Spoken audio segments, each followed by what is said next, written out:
Hello everyone. आज मैं आपको एनएक्स में कास्टर व्हील का पार्ट 2 वीडियो में बताने जा रहा हूं कि कास्टर व्हील का cap, top plate, nut bolt कैसे यूज करते हैं। पार्ट 1 में मैं 2 मॉडल बनाया था यहाँ पे, और पार्ट 2 में मैं यहाँ पे कैप बनाऊंगा। कैप के बाद टॉप प्लेट के बाद नट और बोल्ट। ये पूरी हमारा असेंबली कंप्लीट होगी पार्ट 2 वीडियो में। सो आप बने रहिए, पूरा वीडियो आप देखिए।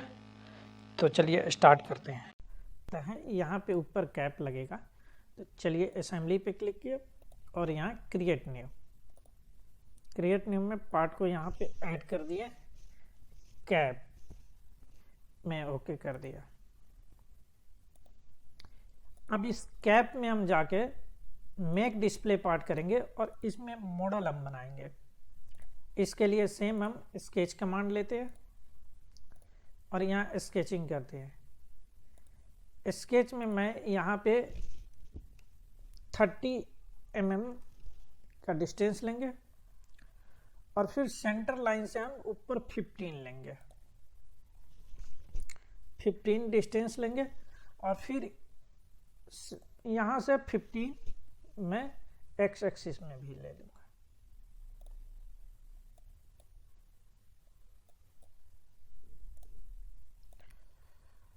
अब मैं यहाँ पे आर्क ड्रॉ करूँगा।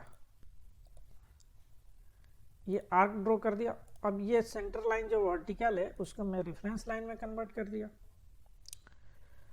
रिवॉल्व कमांड यूज करूँगा, तो यहाँ पे रिवॉल्व कमांड मैं यूज किया और स्केच क्लिक किया और यहाँ वर्टिकल 360 डिग्री। ये हमारा एक पार्ट बन गया। अब मुझे 1 mm थिकनेस चाहिए, तो सेल कमांड यूज करूँगा और 1 mm थिकनेस मैं यहाँ क्लिक कर दूँगा। 1 mm थिकनेस के बाद मुझे यहाँ लग रहा है कि ज़्यादा रेडियस है, तो मुझे यहाँ पे चेंज करना है। तो चेंज करने के लिए यहाँ पे स्केच पे जाएंगे और एडिट पे क्लिक करेंगे और ये 15 के जगह पे हम 20 करेंगे। और 20 करने के बाद मैं ये रेडियस जो है यहाँ पे मैं फिर से इस रेडियस को रेफरेंस लाइन में कन्वर्ट कर देंगे और मैं यहाँ पे दूसरा रेडियस दूंगा, सेंटर लाइन, और मुझे 16 का रेडियस हम देते हैं। 16 का रेडियस देने के बाद यहाँ भी मुझे फिलर टूल देना है। इस लाइन और इस लाइन को यहाँ पे मैं 10 का फिलर टूल दे दूंगा। अब मुझे फिर से इसको रीड्रॉ करना है। तो ये हमारा मॉडल ड्रॉ हो गया और यहाँ पे मैं डाटा में स्केच हाइड कर दिया। डाटा में स्केच हाइड करने के बाद मुझे सेंटर पॉइंट में होल देना है। यहाँ होल कमांड यूज करेंगे और यहाँ मैं सर्कल सेलेक्ट करूँगा जिससे होल मिल जाए और 15 का होल के साथ मैं थ्रो आउट कर दूंगा। इसके बाद दोनों में रेडियस दे दूंगा। रेडियस दूंगा 0.25 का और नीचे भी रेडियस दे दूंगा 0.25 का। और यहाँ पे शार्प जो है यहाँ भी मैं रेडियस दे दूंगा 0.25 का। ये हमारा एक मॉडल बन गया और ये कैप कहाँ लगेगा? असेंबली में लगेगा। तो सेव कर दूंगा। अब मैं असेंबली में इसको ले चलता हूँ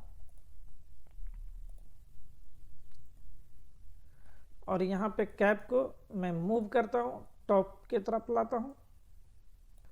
टॉप की तरफ लाके मैं यहाँ कैप में यहाँ रिप्लेस रेफरेंस में मॉडल सेलेक्ट करता हूँ।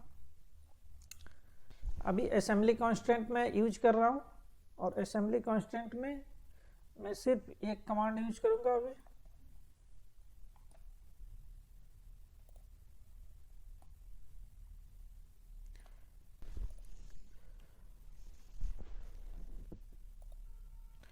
अब मुझे इसका कलर चेंज करना है। यहाँ पे देखिए फिर कैप में गए, मेक डिस्प्ले पार्ट, और यहाँ विंडो बनाए और कंट्रोल जे, और यहाँ पे ध्यान रखना है 171, तो यहाँ पे 171 कलर चूज करेंगे, मीडियम मिडनाइट, दोनों कलर सेम हो गया।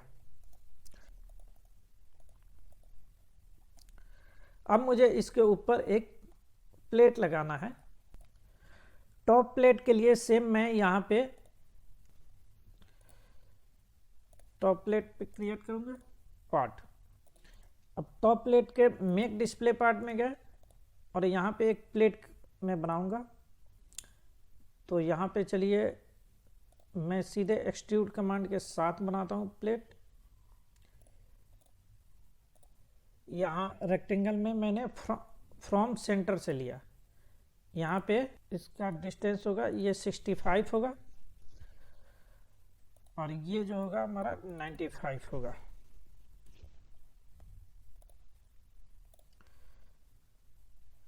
और मैं इसको 2 mm थिकनेस के साथ बनाऊंगा।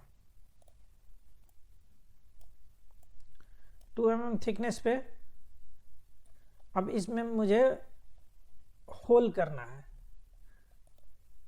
तो यहाँ फिर मैं यहाँ सेलेक्ट किया और सेलेक्ट करने के बाद फिर मैं यहाँ पे एक रेक्टेंगल ड्रॉ करूँगा।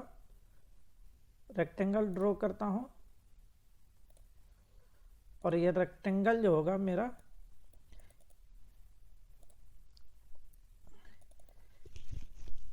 8 mm होगा और इसका विड्थ होगा वो 4 mm होगा।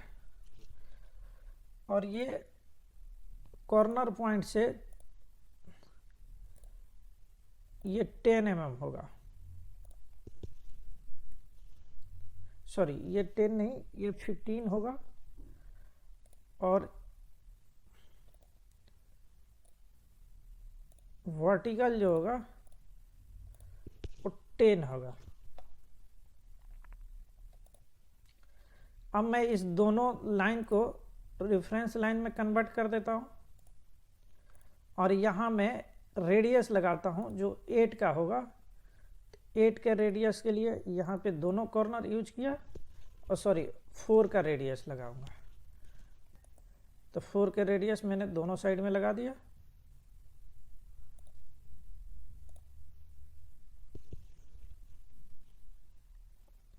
यहाँ फुल्ली कांस्टेंट है। फुल्ली कांस्टेंट के बाद इसी को मैं चारों साइड में मिरर करूँगा। तो यहाँ मिरर कमांड देखिए, मिरर कर्व, यहाँ सेंटर पॉइंट, और ये मैं ये कनेक्ट करेंगे। यहाँ पे सिंगल दिया हुआ है, मैं आपको दिखाता हूँ अगले बार में। फिर इसको अपोजिट मिरर करते हैं। तो ये सेंटर पॉइंट ये नीचे वाला सिलेक्ट किया। अब देखिए यहाँ पे मैं टेंजेंशियल कर्व सिलेक्ट कर रहा हूँ। तो ये देखिए टेंजेंट कर्व, टेंजेंट कर्व में ये हमारा एक ही बार में पूरे सिलेक्ट हो जाती है। और मैं इसको एक्सट्रूड करके यहाँ पे सब्सट्रैक्ट कर दूंगा। सब्सट्रैक्ट करने के बाद यहाँ पे शार्प एज जो है यहाँ पे चारों कॉर्नर पे 10 का रेडियस दे दूंगा। 10 का रेडियस के बाद कॉर्नर पे मुझे 0.5 का रेडियस दे दूंगा। ये हमारा मॉडल रेडी हो गया। अब मुझे इसका कलर चेंज करते हैं।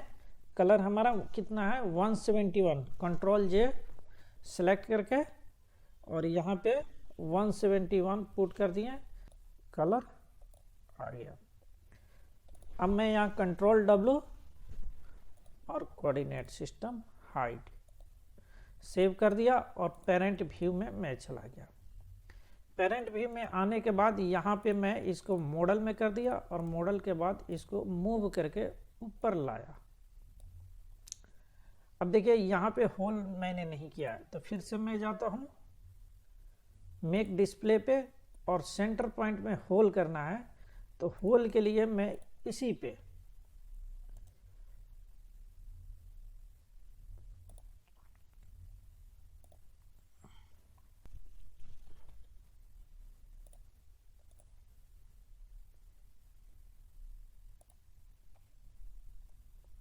यहाँ सेलेक्ट कर दिया और यहाँ टोटल के टोटल 17 कर्व सेलेक्ट है और होल कर दिया 15 का।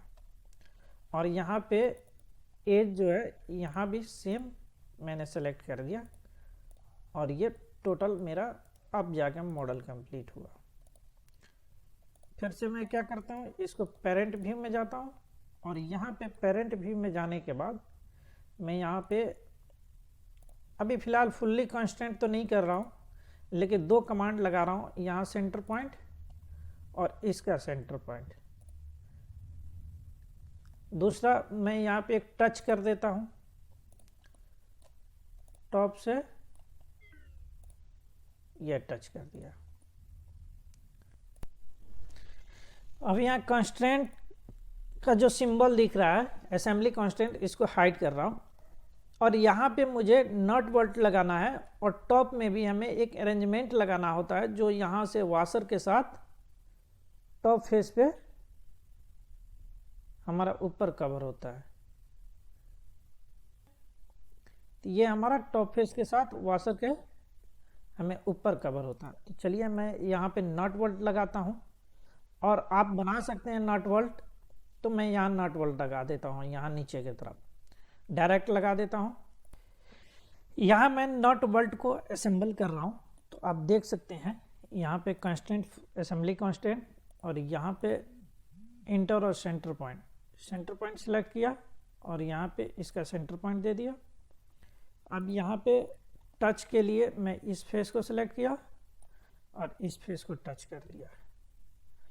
अब इस साइड में अगर हम बात करें तो ये नट है और बोल्ट का सेंटर पॉइंट दे दिया दोनों को।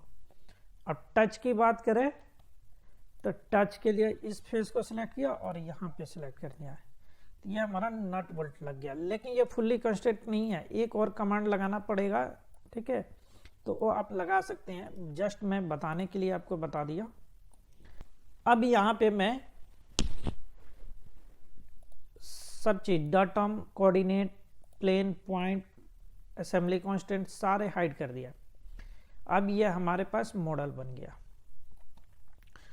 यहाँ पे आपको देख सकते हैं, यहाँ पे नीचे से एक और असेंबली होती है, तो वो असेंबली आप लगा सकते हैं, ये आप देख सकते हैं।